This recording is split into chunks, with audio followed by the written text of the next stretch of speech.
Hello students, आप सभी का स्वागत है जेआरएफ अड्डा चैनल पे। मैं हूं doctor Priyanka Gudara, CSR net life sciences की एजुकेटर। सो गाइज, यहाँ स्क्रीन पे मेरा इंट्रोडक्शन आप देख सकते हैं और जेआरएफ अड्डा आप लोगों के लिए लेके आ रहा है एक कंप्लीट कोर्स सीएसआर नेट का, जिसमें आपको केमिकल साइंस और लाइफ साइंसेज के लिए एजुकेटर्स अवेलेबल हैं और आपको ABC तीनों पार्ट सीएसआर नेट के कंप्लीटली कवर करवाए जाएंगे।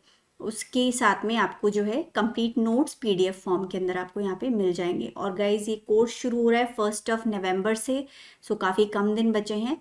ओके और आप लोगों को अभी के लिए एक ऑफर प्राइस में कोर्स अवेलेबल है, दैट इज़ 19,999। सो अगर आप लोग अवेल करना चाहें तो आपको जेआरएफ अड्डा की जो ऐप है वो डाउनलोड करनी होगी। डाउनलोड करने के बाद में यहाँ आप अपना कोर्स सिलेक्ट कर सकते हैं और कंप्लीट कोर्स जो लाइफ साइंसेज है, जैसे इसको सिलेक्ट करने के बाद में आप पेमेंट गेट पे चले जाएंगे और यहाँ पे पेमेंट करने के बाद आप इसको एक्सेस कर पाएंगे। सो गाइज, आज का जो हमारा टॉपिक हम लेने वाले हैं वो है photo periodism. Okay, so photo periodism basically क्या है? फोटो पीरियोडिज्म का मतलब है कि प्लांट्स की जो कैपेबिलिटी है फोटो पीरियड की लेंथ को नापने की, that is called as photo periodism. Okay, और ये जो प्लांट्स हैं ये डे लेंथ को कैसे मॉनिटर करते हैं? बेसिकली प्लांट्स जो मेजर करते हैं वो करते हैं लेंथ ऑफ द नाइट। रात की क्या लेंथ है उसको मेजर करके उसके बेसिस पे उन्हें पता लग जाता है कि डे की लेंथ क्या रही होगी। ऑलराइट, सो जो 4 बेसिक फैक्ट्स हैं फोटो पीरियोडिक इंडक्शन के, वो मैं आपको बता रही हूँ। सबसे पहले जो हमारी लाइट है, सनलाइट कहाँ फॉल करेगी? इस लीफ के ऊपर फॉल करेगी। ऑलराइट, और यहाँ पर जो पर्टिकुलर कुछ स्टिमुलस किसी मॉलिक्यूल के फॉर्म में जो है फॉर्म होगा, उसका यहाँ पे सिंथेसिस होगा और ये कहाँ जाएगा? ये यहाँ से ट्रांसपोर्ट होगा फ्लोएम के थ्रू और कहाँ जाएगा? जो शूट एपेक्स है वहाँ पे जाएगा, जहाँ पे आपका फ्लावरिंग इंडक्शन हो जाएगा। ओके, सो यहाँ पे क्या होगा? फ्लावरिंग। सो ये जाकर के कुछ और जीन्स को यहाँ पे एक्टिवेट करेगा और ये सब जो जीन्स हैं मिलकर के क्या करवाएंगे? फ्लावरिंग करवा देंगे। ऑलराइट, सो जो फ्लोरल स्टिमुलस है वो फ्लोएम के थ्रू ट्रांसपोर्ट होगा और इसके अंदर जो फाइटोक्रोम्स हैं, जो कि इनका काम क्या होता है? फार रेड और रेड लाइट को ये एब्जॉर्ब करते हैं। यही आपके प्राइमरी फोटो रिसेप्टर्स हैं। फोटो रिसेप्टर मतलब यहाँ पे जो इस पर्टिकुलर रेड और फार रेड लाइट को रिसीव कर रहे हैं उन्हें क्या कहेंगे? Photo receptor. ओके, इसके अलावा एक ब्लू कलर्ड फोटो रिसेप्टर जिसको हम क्रिप्टोक्रोम कहते हैं, वो भी फ्लावरिंग को रेगुलेट करता है। सो गाइज, अभी बात करते हैं क्रिटिकल डे लेंथ की। सो जैसे हम समझ पा रहे हैं, क्रिटिकल मतलब कोई फिक्स्ड एक फोटो पीरियड, मतलब दिन का कितना फोटो पीरियड हो कि जिससे फ्लावरिंग इंड्यूस हो जाए। तो इसके लिए इन्होंने जो प्लांट्स हैं उनको 3 टाइप्स में डिवाइड किया है। 3 types of plants based on critical photo period और क्रिटिकल डे लेंथ। ओके, सो जिसके अंदर फर्स्ट टाइप है long day plants. Alright, so guys, long day plants के अंदर क्या होता है? एक क्रिटिकल फोटो पीरियड जो है, जो एक पर्टिकुलर टाइम पीरियड है, उतनी देर की लाइट जो है वहाँ पे होनी ही चाहिए। ऑलराइट, उससे अगर ज़्यादा होगी तो प्रॉब्लम नहीं है, बट उससे कम अगर हुई तो वहाँ पे फ्लावरिंग नहीं होगी। सो इसको क्या चाहिए? क्रिटिकल फोटो पीरियड जितनी लाइट या फिर उससे ज्यादा light. Okay, critical day length से ज्यादा लाइट या फिर क्रिटिकल डे लेंथ जितनी लाइट। ओके, और इसकी जो एग्जाम्पल्स हैं, they are spinach and barley. Okay, उसके अलावा अरेबिडोप्सिस पे काफी काम हुआ है, वो भी इसी का एग्जाम्पल है। ऑलराइट, सो सेकेंड टाइप है शॉर्ट डे प्लांट्स। सो जैसा कि नाम ही सजेस्ट कर रहा है, इसको क्रिटिकल डे लेंथ से कम लाइट चाहिए। ओके, क्रिटिकल डे लेंथ से कम लाइट अगर हुई तो इन प्लांट्स के अंदर फ्लावरिंग होगी, अदरवाइज इनके अंदर जो है फ्लावरिंग नहीं होगी। ओके, और इसके लिए एग्जाम्पल्स हैं tobacco and soybean, also rice. Okay, so ये इसके एग्जाम्पल हैं। थर्ड वाला है एक और जिसके अंदर कोई फर्क ही नहीं पड़ता कि कितना डे है और कितना लाइट है, सो इन्हें हम क्या कहेंगे, day neutral plants. Okay, day neutral plants. Alright, so इनके बारे में अब हम आगे और डिटेल में बात करेंगे। सो जैसा मैंने बताया, शॉर्ट डे प्लांट्स के अंदर क्या होता है, they flower when the day length is less than, और नाइट लेंथ ज़्यादा हो सकती है लेकिन डे लेंथ ज़्यादा नहीं होनी चाहिए। ठीक है, क्रिटिकल ड्यूरेशन 24 आवर्स के अंदर अंदर कुछ पर्टिकुलर टाइम होता है लाइट का, उससे ज़्यादा लाइट एक्सीड नहीं होनी चाहिए। ऑलराइट, इससे उल्टा लॉन्ग डे प्लांट्स के अंदर क्या है, क्रिटिकल डे लेंथ से ज़्यादा लाइट हो तो चलेगा, लेकिन अगर कम हुई तो उसके अंदर फ्लावरिंग नहीं होगी। ओके, सो ये थोड़ा इस ग्राफ में हम बेटर समझते हैं। सो यहाँ पे जो हमारा एक एक्सेस है, एक्स एक्सेस, इसके ऊपर दिया हुआ है डे लेंथ और नाइट लेंथ। ठीक है, जो कि मैंने दिया है यहाँ पे आवर्स हैं ये, राइट, 6 आवर्स, 8 आवर्स, 10 आवर्स, तो इधर आवर्स बढ़ते हुए हैं डे लेंथ के। ओके, और यहाँ पे जो है नाइट लेंथ मैंने यहाँ पे दे दी है। यहाँ पे नाइट लेंथ आपकी 18 आवर्स, 16 आवर्स, 14 आवर्स। ओके, जैसे जैसे डे लेंथ बढ़ेगी ऑब्वियसली नाइट लेंथ यहाँ पे कम होती जा रही है इस तरफ। ऑलराइट, सेकेंड एक्सिस पे हमने दिया है परसेंट फ्लावरिंग, कि कौन से प्लांट में कितनी परसेंट फ्लावरिंग होगी। सो गाइज, अब यहाँ पे इस पर्टिकुलर केस में ले लेते हैं, यहाँ पे 0% फ्लावरिंग हो रही है अभी। ऑलराइट, यहाँ पे अपना डे स्टार्ट हो गया है और डे लेंथ 10-11 आवर्स के आसपास पहुँचते पहुँचते जो है हमारा फ्लावरिंग कुछ शुरू हो चुका है। ऑलराइट, और जो कि बढ़ता ही जा रहा है और अब कांस्टेंट हो गया है। अब इससे ज़्यादा कितनी भी लाइट, कितनी भी देर तक लाइट है, लेकिन यहाँ पे फ्लावरिंग हम देख सकते हैं। तो ये बहुत क्लियरली दिख रहा है कि ये किसका ग्राफ है, लॉन्ग डे प्लांट्स का। ऑलराइट, मतलब ये इसका क्रिटिकल फोटो पीरियड है। ऑलराइट, इससे कम अगर लाइट हुई, मतलब अगर इतनी ही लाइट हुई तो फिर यहाँ पे फ्लावरिंग नहीं होगी, लेकिन इससे आगे बढ़ते ही चाहे कितनी भी देर तक डे लाइट रहे तो वहाँ पे फ्लावरिंग हो जाएगी। इससे उल्टा अगर हम शॉर्ट डे प्लांट्स को देखें तो देखिए, जब हमारे पास यहाँ पे जो नाइट लेंथ है वो 18 आवर्स है बट डे लेंथ कितनी है, ओनली 6 आवर्स ही है, तो उस केस में यहाँ पे फ्लावरिंग हो रही है। ऑलरेडी वी कैन सी कि 100% फ्लावरिंग हो रही है, और ये फ्लावरिंग कंटिन्यूसली कहाँ तक हो रही है, यहाँ पे देखिए ये ऑलमोस्ट 17 आवर्स का जो डे है। ऑलराइट, 17 आवर्स का जो डे है यहाँ तक इसके अंदर फ्लावरिंग हो रही है, बट इससे ज़्यादा डे लेंथ एक्सीड होते ही क्या हो रहा है, यहाँ पे फ्लावरिंग बंद हो गई है।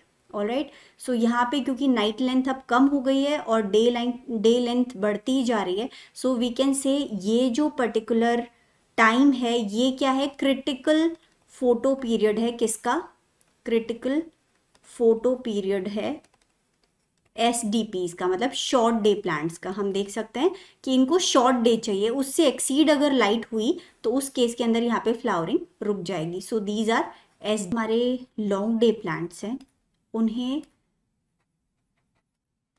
रेड लाइट चाहिए। रेड लाइट जो है उनके अंदर फ्लावरिंग को इंड्यूस करती है। राइट, और वहीं SDPs के अंदर फार रेड लाइट फ्लावरिंग को इंड्यूस करती है। ओके, नाउ अगर इन केस एक एग्जाम्पल ले लेते हैं, यहाँ पे रेड लाइट इसके ऊपर फॉल कर रही है और ये कन्वर्ट हो गया है PFR के अंदर। राइट, और यहाँ पर अगर ये एक SDP है, SDP के अंदर अगर रेड लाइट फॉल कर रही है तो यहाँ पे कोई फ्लावरिंग नहीं होगी, there will be no flowering. और इसका उल्टा अगर LDPs के अंदर यही वाला केस है,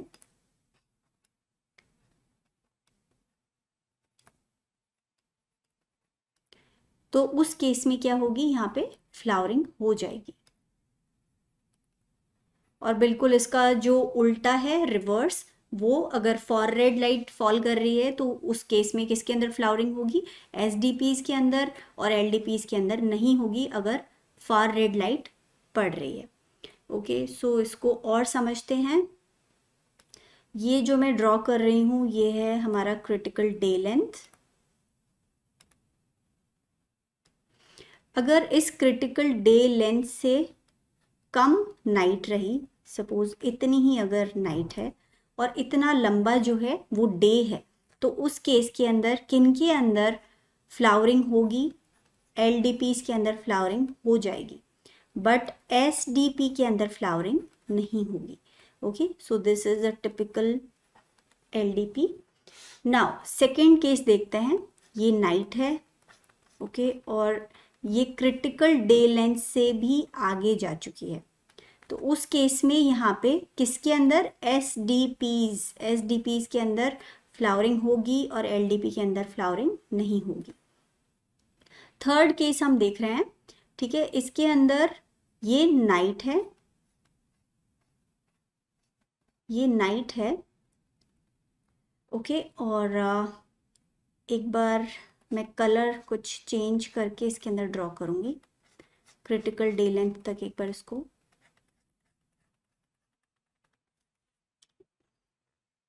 let's change the colour to understand it better. So जैसा मैंने अभी अभी आपको बताया कि जो फार रेड लाइट है,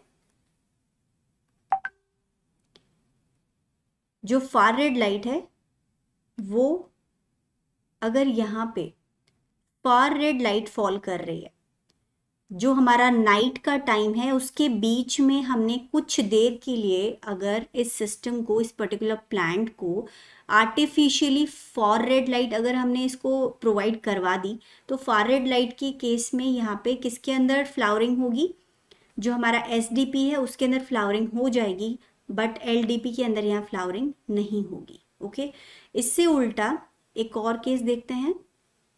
यहाँ पे सपोज हमने कुछ देर रेड लाइट दिया, फिर वापस नाइट पीरियड जा रहा है, उसके बाद में इसको दे दिया फॉर रेड लाइट कुछ पीरियड के लिए, और वापस से इसको कुछ देर हमने रेड लाइट दे दिया, तो इस वाले केस में क्या होगा, इस वाले केस में किसके अंदर यहाँ पे फ्लावरिंग होगी, क्योंकि जो लास्ट में हमने प्रोवाइड किया है वो क्या है, रेड लाइट है, राइट, यहाँ पे लास्ट में हमने रेड लाइट प्रोवाइड किया है इसको, तो इस केस में एलडीपीज के अंदर फ्लावरिंग होगी, एसडीपीज के अंदर फ्लावरिंग नहीं होगी।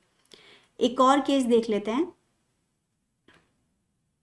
यहाँ पे रेड लाइट पहले दी, ओके, बाद में हमने इसको फार रेड लाइट दी है,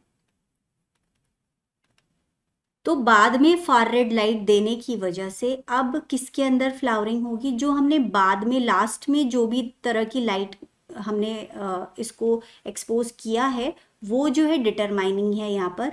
ऑलराइट, सो क्योंकि लास्ट में हमने फॉर रेड लाइट दी है तो यहाँ पे एसडीपीज के अंदर फ्लावरिंग होगी और एलडीपीज के अंदर फ्लावरिंग नहीं होगी।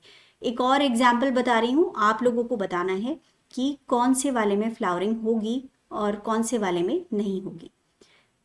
फर्स्ट वाला हमने ले लिया है रेड, देन फार रेड, वापस से रेड, और वापस से यहाँ पे फार रेड। सो अब आपको बताना है किस वाले में फ्लावरिंग इंड्यूस होगी और किस में नहीं होगी। सो आई गेस आप सभी को समझ में आ गया है, क्योंकि लास्ट वाला जो है उसको हम देखेंगे। ओके, सो फार रेड है तो इसका मतलब यहाँ पे एसडीपी के अंदर फ्लावरिंग होगी और एलडीपी के अंदर फ्लावरिंग नहीं होगी। So I hope you got it. जो लास्ट वाला है, जैसे जहाँ जहाँ भी एफ आर से हम लास्ट में इंड्यूस कर रहे हैं उसको, राइट, वहाँ पे क्या होगी, एसडीपी इसके अंदर होगी, और जहाँ पे रेड लाइट लास्ट हम डाल रहे हैं नाइट पीरियड के अंदर भी, तो वहाँ पे एलडीपीज के अंदर ही फ्लावरिंग होगी और एसडीपीज के अंदर फ्लावरिंग नहीं होगी। Okay, now let's talk about the mechanism कि किस तरह से इसके अंदर जो है फ्लावरिंग होगी। सबसे पहले जो रेड और ब्लू लाइट है, जैसा मैंने आपको बताया, ये हमारी लीफ है, इसके ऊपर रेड या फिर ब्लू लाइट फॉल कर रही है, यहाँ पे ये इंड्यूस करेगी और सिंथेसाइज करेगी कुछ पर्टिकुलर सब्सटेंसेस को, जिसे स्टार्टिंग में जब रिसर्चेस की गई तब इसको नाम दिया गया था फ्लोरेजिन। ओके, जो कि एक डिफ्यूजिबल इंड्यूसर है जो फ्लावरिंग को इंड्यूस करके जाता है। और इसका ट्रांसपोर्ट जो है फ्लोएम के थ्रू कहाँ होगा, शूट एपेक्स के ऊपर, जैसा कि मैंने आपको बताया था। ऑलराइट, और यहाँ पर जाकर के कुछ और फ्लावरिंग रिलेटेड जो जीन्स हैं उनको क्या करेगा, एक्टिवेट कर देगा, एक्टिवेट कर देगा। और एक्टिवेशन की वजह से यहाँ पे क्या इंड्यूस हो जाएगी, फ्लावरिंग इंड्यूस हो जाएगी। ऑलराइट गाइस, सो इसके बाद में जब और रिसर्च की गई, so there was a scientist named Mikhail Chalakyan in 1936. He is a Soviet scientist. इन्होंने कुछ ग्राफ्टिंग एक्सपेरिमेंट्स किए। और क्या ग्राफ्ट किया इन्होंने, कुछ लीव्स को इन्होंने ग्राफ्ट किया। कहाँ से लिया, इन लीव्स को लिया जो कि लाइट में रखे हुए प्लांट्स की लीव्स थी, और इनको ग्राफ्ट कर दिया कुछ ऐसे प्लांट्स पे जो कि डार्क में रखे हुए थे। सो जो ग्राफ्ट जिसके ऊपर कर रहे हैं वो डार्क में रखे हुए हैं और इनके अंदर कभी फ्लावरिंग नहीं हो रही थी। लेकिन जैसे ही वो लाइट में रखी हुई लीफ को हमने डार्क में रखे हुए प्लांट के ऊपर ग्राफ्ट किया, तो उन्होंने क्या देखा कि जो पौधे पहले फ्लावरिंग नहीं कर रहे थे उनके अंदर अब फ्लावरिंग स्टार्ट हो चुकी है। तो उन्होंने कंक्लूड किया कि कुछ ऐसा डिफ्यूजिबल सब्सटेंस है जो कि इस साइट ऑफ फ्लावरिंग के ऊपर पहुंच रहा है और जिसकी वजह से फ्लावरिंग शुरू हो गई है, और इन्होंने ही इसे नाम दिया था फ्लोरिजिन। ओके, सो उस टाइम पे जब फ्लोरिजिन के बारे में और स्टडीज की गई, वहाँ पे पता चला कि फ्लोरिजिन जो है वो एक anthesin which is an unknown substance, अभी तक अननोन था, अननोन सब्सटेंस है जो कि जिब्रेलिक एसिड के साथ मिलकर के फ्लोरिजिन एक कंपाउंड बनता है जो कि फ्लावरिंग इंड्यूस कर रहा है। बाद में कुछ एक्सपेरिमेंट्स किए गए अरेबिडोप्सिस के ऊपर, जिससे कि पता चला कि एक फ्लावरिंग लोकस टी जीन है जिसका जो प्रोडक्ट है FT प्रोटीन बनता है। ठीक है, एक ट्रांसक्रिप्शन फैक्टर है, FT प्रोटीन बना के जाता है। सो इसका जो कॉम्बिनेशन है जिब्रेलिक एसिड के साथ वो रिस्पॉन्सिबल है फ्लावरिंग के लिए। सो जो हमारा एंथिसिन हमने अननोन सब्सटेंस का नाम दिया था उसको अब FT प्रोटीन नाम दे दिया गया। और अरेबिडोप्सिस जो है वो क्या है, एक LDP है, लॉन्ग डे प्लांट है। सो लॉन्ग डे प्लांट्स के अंदर ये FT प्रोटीन है, वो जिब्रेलिक एसिड के साथ मिलके फ्लावरिंग इंड्यूस कर रहा है। उसी तरह के कुछ एक्सपेरिमेंट्स राइस के ऊपर भी हुए, और जो ये FT प्रोटीन है उसी तरह का एक ट्रांसक्रिप्शन फैक्टर राइस में भी मिला जिसको HD3A कहा गया। और ये जो पर्टिकुलर ट्रांसक्रिप्शन फैक्टर है ये भी कहाँ पे, शूट एपेक्स पे जाकर के, शूट एपेक्स पे जाकर के कुछ पर्टिकुलर जीन्स को एक्टिवेट करता है। FT प्रोटीन का भी यही काम है और HD3A जीन का भी यही काम है। ये किस में प्रेजेंट है, ये प्रेजेंट है अरेबिडोप्सिस में, और HD3A प्रेजेंट है राइस में। सो ये कुछ जीन्स को एक्टिवेट करते हैं और इनके जो प्रोडक्ट्स बनते हैं, इनके जो प्रोडक्ट्स बनते हैं वो फ्लावरिंग को इंड्यूस कराते हैं। Flowering is induced with these particular genes. Okay, ये जीन्स के जो प्रोडक्ट्स हैं वो फ्लावरिंग को। तो अब हम समझने की कोशिश करते हैं कि कौन से वाले वो पर्टिकुलर इवेंट्स हैं जो कि लॉन्ग डे प्लांट्स के अंदर जो इवनिंग या लॉन्ग डे के बाद ही वहाँ पे फ्लावरिंग इंड्यूस करा के जाते हैं, और SDPs में इससे उल्टा क्यों होता है। सो LDPs के अंदर मॉर्निंग टाइम के अंदर क्या होता है, जब रेड लाइट फाइटोक्रोम B के ऊपर पड़ती है तो फाइटोक्रोम B जो है वो क्या करता है, एक पर्टिकुलर जीन है जिसको एक्टिवेट नहीं होने देता, और वो कौन सा है, कॉन्स्टेंस। ओके, फाइटोक्रोम B जो है वो कॉन्स्टेंस को ब्लॉक करके रखता है, और कॉन्स्टेंस का काम क्या है, FT mRNA को बनाना। सो सुबह के टाइम अगर छोटा फोटो पीरियड है, कम टाइम का डे लेंथ अभी तक है, तो उस कंडीशन में कॉन्स्टेंस इनएक्टिव रहेगा। और ये एक्टिवेट कौन करेगा, इसको कॉन्स्टेंस को एक्टिवेट कौन करेंगे, क्लॉक जीन्स। और क्लॉक जीन्स को एक्टिवेट करते हैं फाइटोक्रोम Phi A और cry genes. Okay, Phi A and cryogenes. So इनके ऊपर फार रेड लाइट और ब्लू लाइट फॉल करती है। इवनिंग टाइम के अंदर ये दोनों एक्टिवेट हो जाएंगे, जब एक लंबा फोटो पीरियड होगा तब ये दोनों एक्टिवेट होंगे। और ये किसको एक्टिवेट करेंगे? क्लॉक जीन्स को। क्लॉक जीन्स एक्टिवेट होकर के इस कॉन्स्टेंस को फ्री करवा देंगे। ओके, अब इसको फाइटोक्रोम 5B जो है वो इसको अभी ब्लॉक नहीं कर पाएगा। तो उस केस के अंदर FT-mRNA का सिंथेसिस हो जाएगा। और FT-mRNA का सिंथेसिस होगा तो ये कहाँ जाएगा? फ्लोएम के थ्रू ये सीधा जाएगा शूट एपिक्स पे। ऑलराइट, जहाँ पे पहुँचकर ये क्या करेगा? कुछ और जीन्स को एक्टिवेट करेगा और यहाँ पे अल्टीमेटली फ्लावरिंग यहाँ पे इंड्यूस हो जाएगी। अगर SDPs में देखें तो SDPs में मॉर्निंग के अंदर जो रेड लाइट फॉल हो रही है जो कि 5B को एक्टिवेट कर रही है। 5B क्या कर रहा है? HD1 एक फैक्टर है जिसको इनहिबिट कर रखा है इसने।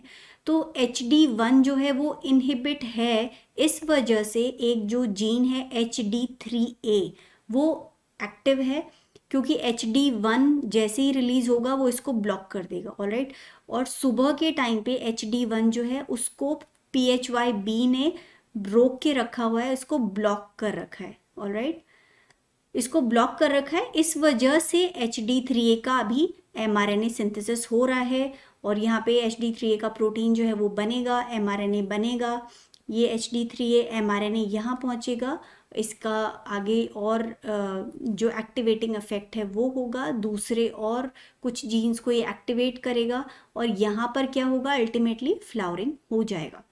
लेकिन जैसे जैसे डे लेंथ बढ़ती गई, इवनिंग के टाइम में जब फार रेड लाइट PHYA के ऊपर फॉल करती है तो इस कंडीशन में क्या करता है? ये करता है क्लॉक जीन्स को एक्टिवेट, जैसा हमने यहाँ भी देखा। क्लॉक जीन्स के एक्टिवेशन से यहाँ SDPs में क्या इफेक्ट होगा? ये HD1 को भी फ्री करवा देंगे। HD1 जैसे ही फ्री होगा ये जा करके HD3A को क्या कर देगा? ब्लॉक कर देगा। इवनिंग टाइम में इसको ब्लॉक कर देगा। तो जब HD3A mRNA अगर नहीं बन पा रहा है तो वो कोई भी अपना mRNA यहाँ पे भेज नहीं पाएगा और यहाँ पे फ्लावरिंग रुक जाएगी। So this is the reason LDPs को क्यों लॉन्ग डे चाहिए और SDPs को शॉर्ट डे किस लिए चाहिए। सो आई होप यहाँ तक आपको अच्छी तरह से समझ में आया है। ऑलराइट गाइस, सो अगर आपको समझ में आ रहा है, हमारी क्लासेस आपको पसंद आ रही हैं और अगर आप कंप्लीट कोर्स करना चाहते हैं तो JRF अड्डा ऐप को अभी डाउनलोड करें। 1 नवंबर से हम लेके आ रहे हैं आपके लिए कोर्स जो कि आपको कम्प्लीटली सभी चीज़ें आपकी कवर करवा दी जाएंगी। CSIR नेट लाइफ साइंसेस और केमिकल साइंसेस के लिए आपको कंप्लीट प्रिपरेशन कराई जाएगी। Alright, so that is all. Thank you so much.